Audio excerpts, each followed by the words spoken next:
Sikhuleke ezweni sonke sembube nina bebhubesi elibingelele ngomthojantaba. Singabantu abasha ke namhlanje sithathe uhambo sihlangane nje ezilangalaleni ngokubonelela ke isimo esikhona ezweni nangothando esinalo ngobukhosi bethu nangokukhathazeka futhi ukubona igebe elikhona phakathi kwentsha nobukhosi bayo. Sahlangana ke ngothando nje ukuthi bezivama ukuhlangana vele sixoxe ngamasiko ngomlando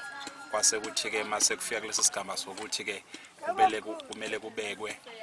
inkosi kwase kuba nalezi inkinga ke ezikhona izwe lonke liyibonayo.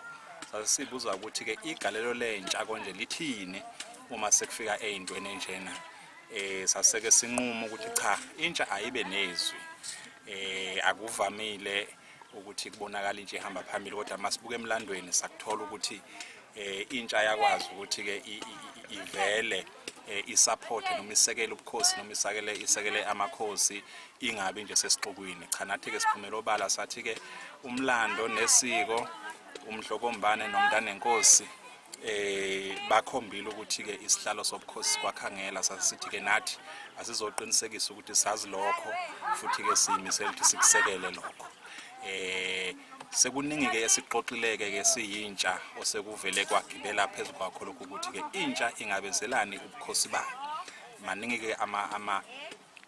inhlelo ke sithi ke sifuna ukuzithula esilweni sikwazi ukuthi silekelele ukuthi sakhe intsha ngoba ke nasi isilo sisesisha nathi sibasha sicabanga sokwazi ukuthi ke sibhekane nenkinga ebhekene ke nentsha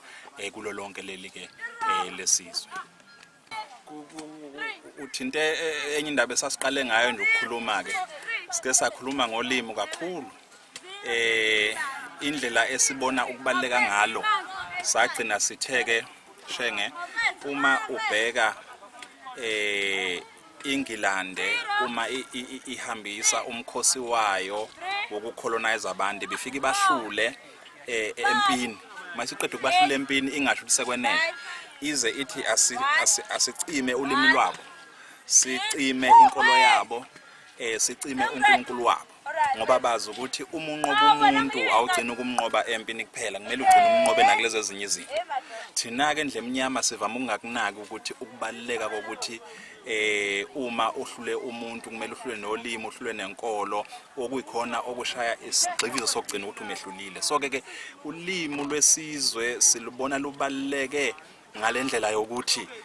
umhlaba wonke bonke labantu abahamba ke benqoba izizwe nabo bayazi ukuthi kubaleka kangakanani ukuthi ulimi lungasali ngaphandle. Umlando nje ke mawufunda even phakathi kwamabhunu namangisi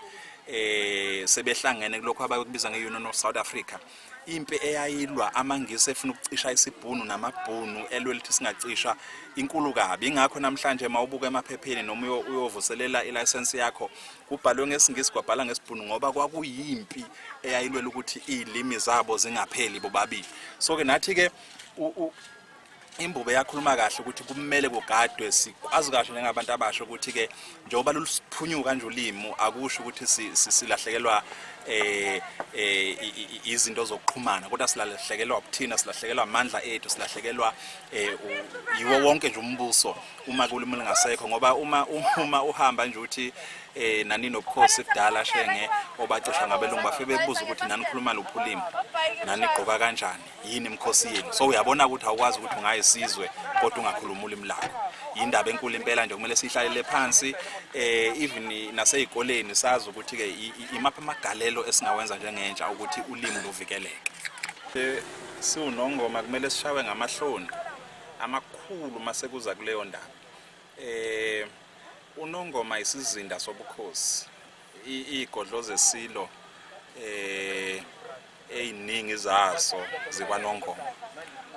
Uma umuntu eyibuza ukuthi likuphi ikhanda lombuso likwaNongoma zikuphi igodlo zikwaNongoma kumele mayibuza ukuthi ngizowafunda apha amasiko nezinkambiso zikaZulu kumele ugijime yakwaNongoma. Kodwa mawufika kaNongoma asinawo museum asinazo indawo lapho kufundiswa khona ngosiko asinalutho asinaso ngisho ke isithixo shenge sikamdlokombane sebusa iminyaka emingaka okushiya ke nencapha yenkulu thina ke njengentsha ukuthi ke asiqale sizakhe lezi zakhiwo ezogcina lamagugu bese ke senza siqinisekisa futhi ukuthi ke abantu abadala sihlala nabo phansi njoba nje inyosi umdletshe namhlanje isichazele nje izinto ezibalekile ezithinta intsha kumele sisondele kubo siqophe lezi zinto ukuthi sithathe sibe ukuthi wonke umuntu ofuna ukuyifunda azi ukuthi mangithi ngifuna into zobukhosi bukaZulu angiye kwaNongoma ngizofike ngithola amagugu ngithole indlela zokwenza ukuze abantu futhi bengagcini bedukiswa ilaba abahlolayo ngoba umuntu ufika ahamba yohlola befike bemtshena ukuthi ingoba awenzelwanga umemulo ubona ukuthi sekuyaphithana manje sekuhlanganiswa indaba yomemulo nezinkinga abantu ababhekene nazo ngoba awukho lo mgogodla lapho lezi zinto ke ezibekwe khona so ubukhosi ke sibona ukuthi ke iyona ndawo kumele ibe igugu lapho zonke lezi zinto zibekwe khona bese sonke sizwe sikwazi ukuthi ke sizoyincela khona lapha kubaleka impela ngoba nje uma nje singakhuluma singahlonisi nje shenge ngoba khulunywa ngendaba yokubeka kwenkosi akumele ngabe siyaphumputha ngoba kumele ngabe kuyazi ukuthi inkosi ibekwa kanjena imithetho yakhona ithi kungabi ukuthi khona ke asebekwazi nokuthi bakushintshe lokho ngeindlela zabo so yonke isoke isikhalo esikhona lapho ukuthi ke abanye bazokutshela hayi kwenziwa kanje kuvumelekile lokho so ingakho kubalekile impela ukuthi sibe nayo imqulu ezoyigcina lezi zinto zehle njalo eziye izukulwaneni sithanda ukuyinikeza inselelo ukuthi ayisondele ebukhosini uma sibheka siyakubona ukusondela kwamatshitshi kube ngathi ayaboneleleka siyakubona amabutho engathi ayasondela boneleleka kodwa iqiniso lithi mningi uZulu ongekho kulezo inhlaka zombili kumele ke lo Zulu lowo simtholele uhlaka lakhe azokwazi ukuthi ke naye azizwe eyingxenye yombuso bese ke kuba ke nemkhosi imbube ke ebuzile yayikhuluma ngakho ukuthi esivivaneni uyacela ukuthi ke intombi nalezi ke esezineyingane ayingashiwe emuva omama bahambe nazo phambili so ke siyakudinga ukuthi ke intsha yonke lena engathi ke ongathi akubonakala ukuthi thina siyiphi ingxenye esingayidlala sethu isikhathi lesi ke sineyinkinga ke ezibhekene nentsha indaba zezidakamizwa uphuzo oludakayo kumele ke sibe nezinhlelo ezokwenza ukuthi ke zizame ukuthi zibasuse abantu abasha lapho zibabuyiselana sakha amathuba emisebenzi sikhuluma indaba yamabhasari imfundaze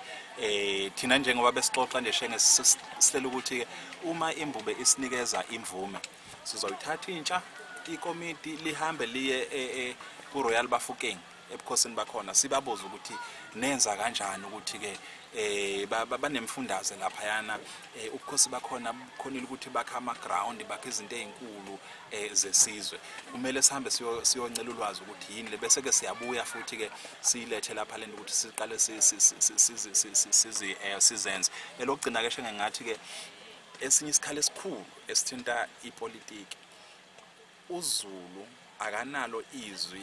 athi kosopolitiki ngalo sifuna lokhu njengoZulu uma nje bekhankasa laba bekhankasa asinalo ilizwe lithi uZulu uthi ngoba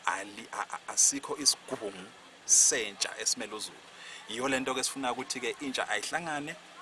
izosho uma isihlangene ithi thina njengentsha kaZulu uma ufuna amavoti ethu njengoZulu nakhe sekufunayo azazi kulo zinto zinganani uZulu mningi useyinhlakene ehlukahlukene kumele uqoqane uyibhale phansi lezi zinto bese ke uthi ke umuntu ofuna amavoti ethu sifuna nazi izidingo njengobukhosi okunye sikugumezelayo ukuthi uZulu sekumele aqala afunde ukuthi ubukhosi bakhe bungakhongozeli kuhulumeni ukuze into zakhe ilunge siyabona nje manje ukuthi into azenzeke ngoba sinde uhulumeni wezakhipha imali siyajabula ukuthi imbubi siqalile yayihlaba imkhosi yaqhubeka iyenzeka uhulumeni engekho siyaqhugumezela ukuthi uZulu akasondele impela ayijwayeze ukuthi ubukhosi bethu sizobunikeza thina izinsiza kusebenza uhulumeni vele uyasikoleda ngoba intela siyayikhokha sonke kodwa akasithole sihamba cha angithi ke yiwo lawo impela amagama engathi ke njengentsha sihleli kuwo futhi ke kuningi ke savulelekile ukuthi sixoxe ngazo zonke into eziningi ezithinta ke ubukhosi bethu